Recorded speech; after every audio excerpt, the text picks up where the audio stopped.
The women who knitted spy codes in World War II. Imagine it's 1944. Occupied France. Nazi soldiers are everywhere. A young woman walks through the countryside, smiling cheerfully, completely invisible to the enemy. She's chatting with German troops like she hasn't a care in the world.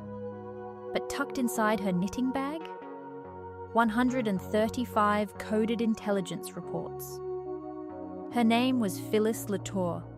She had parachuted in from Britain just months before, and the Nazis never suspected a thing. Because who suspects a girl who knits? Phyllis moved freely through occupied territory, gathering intelligence, hiding secrets in plain sight. To understand why knitting was the perfect cover, you have to understand the world of the 1940s.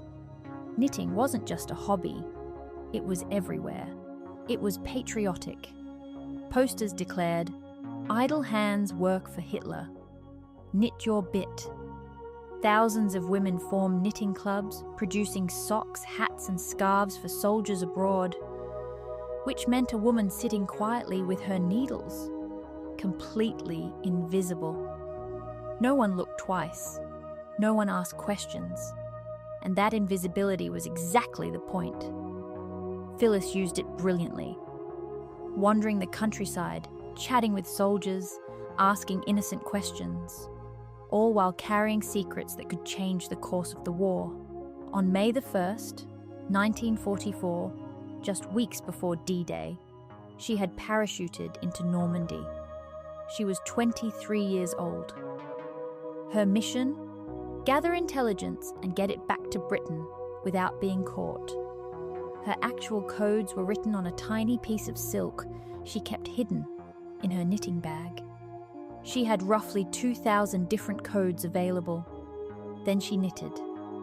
Every stitch a secret, every row a message. This is called steganography, hiding a message inside something completely ordinary. A knit stitch versus a purl stitch. A yarn over, a dropped stitch. To anyone watching everyday crafting, to a trained eye, Morse code in wool. It actually started in World War I. In Belgium, an elderly woman sat by her window every single day, knitting. But she was counting trains. Every German military train that rolled past, another stitch, another secret. She handed her knitting to a resistance contact, who decoded the fabric like a textile telegram. The Allies knew exactly what the Germans were moving and when. Hidden in plain sight, hiding in her stitches. Phyllis sent 135 intelligence messages back to Britain before the liberation of France. Not a single one was intercepted. She walked past soldiers, smiled, and carried the war's secrets in her knitting bag. She lived to be 100 years old, the last surviving female agent of Britain's Special Operations Executive. The Nazis never knew. Nobody ever suspected the girl who knitted. Even Charles Dickens knew this history. In A Tale of Two Cities, he created Madame Defarge, a woman who knitted the names of those sent to the guillotine right into her stitches. Fiction inspired by fact. Fact stranger than fiction. These women weren't chosen despite knitting. They were chosen because of it. In a world that dismissed women as harmless, the very thing society used to make them invisible became their superpower.